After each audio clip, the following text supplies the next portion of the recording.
The two Darna of the PBL muling makikitang magtatalbugan.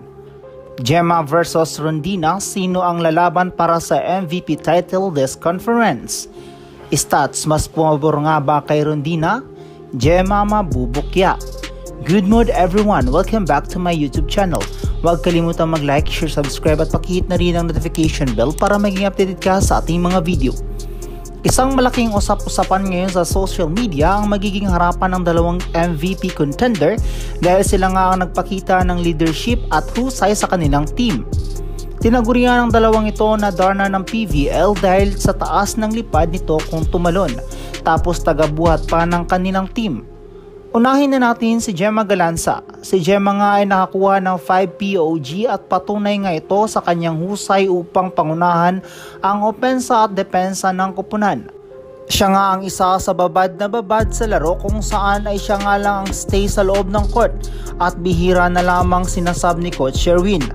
Marami mang issue sa kanyang POG ay hindi nga ito naging balakid upang mapatunayan niya na deserving siya sa pagkakilala sa kanya as best player of the match. Samantala, si Rondina naman ay main gunner ng CMFT. Siya nga ang bumubuhay sa team lalo na't pag humihina ang kanyang koponan. Makikita mo nga sa kanya ang determinasyon upang buhatin ang kanyang team.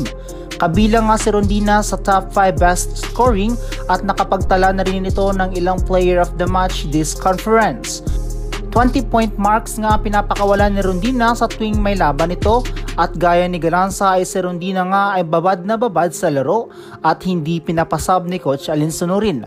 Kaya't kung init ang pinag-uusapan ay hindi na nga ito bago para sa kanya. Both players are one of the best player we have in our country right now. Sila nga ang nagpapakita na hindi tangkad ang basihan sa volleyball kundi talent at determinasyon sa laro ang kinakailangan.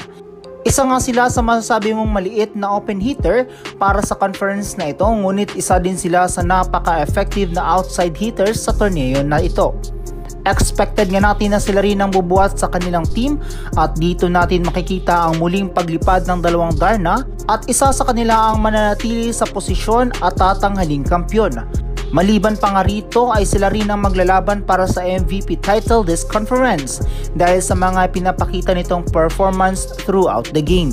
Magiging iba nga lang ang magiging output nito kung paano sila gagamitin ng kanilang setter, kung sila ba ay i-feed o pahihingahin na lang muna. Kahit game 1 pa lang naman ang laro, ngunit ang importante ay makaunang panalo upang ma-secure ang pag-asang championship title. Let's talk about the semis game ng dalawang contenders sa finals game. CMFT versus CCS, sino ang mas aangat sa kanilang performance? Dahil sa magiging intense na ang labanan sa finals game ay ating alamin kung ano ang strength and weaknesses ng dalawang team na ito. Kung sino ang mas aangat at mas magpapakita ng potential to become the next champions in this conference. Uunahin na natin ang CCS versus Cherry Tigo. Simula pa lang ng conference ay pinamalas na ng CCS ang kanilang galing at husay sa paglalaro. Halos walang butas ngayon ang CCS, ngunit tanging magiging problema lang nila ang errors at ang kanilang mga digs dahil minsan ay nawawala.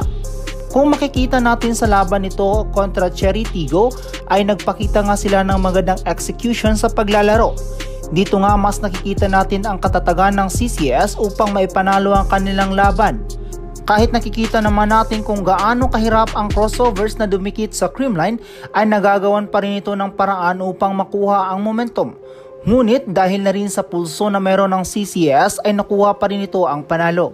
Samantala, isa pang napansin kong may pagkukulang ay kung wala sa focus si Negrito. Siya nga nagbibigay ng play sa team at kung hindi nga maganda ang magiging performance nito ay damay lahat ng kanyang mga spikers. Although andyan naman si Mafe Galanza na kapalitan nito, ngunit hindi ito oobra sa laro ngayon ni Wong. Dito nga papasok ang paghahalimaw ng Titans dahil sa ngayon ay nakukuha na ni Wong ang pagbabalik peak nito sa laro. Hamakin mo sa laro nito kontra Signal ay napa-double digits niya ang kanyang 5 spikers sa loob ng 4 na sets. Dahil nga dito ay mas na-execute nito ng maayos ang kanyang playmaking. Isa nga sa mga strength ng team ay ang kanilang mga atake, mapa middles, opens, and opposite.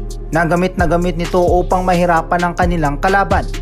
Isa pa ay ang kanilang digs. Mas lumalabas nga ang laro ng CMFT kung nasa kanila ang momentum sa laro, ngunit isa nga ang magpapahirap sa kanila ay kung nauungusan sila ng CCS ay mabilis nga itong mawalan ng pag-asa ang kupunan. Subalit iba na nga sa ngayon ng Titans. Kung nakikita natin sa laban nila sa Signal ay naipakita nito ang paghabol at pagkapit sa laro upang maipanalo nito ang laban. Sa ngayon ay mas lamang pa rin ang CCS kung team connection at chemistry ang pag-uusapan. Expected ka natin na magiging maganda ang labanan na ito at dito natin makikita ang tunay na laban.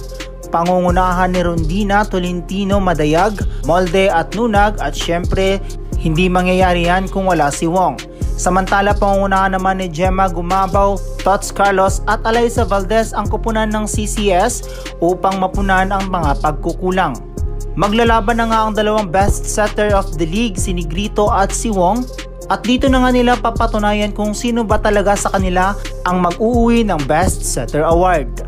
Maghaharap na nga ang dalawang team na ito ngayong Thursday, December 14, 2023 sa oras na 6 PM. Huwag mong kalimutang mag-bet mga ka-hype kung kaninong team ka papabor. Huwag mo rin kalimutang mag-like, share, subscribe at pakihit na rin ang notification bell para maging updated ka sa ating mga video.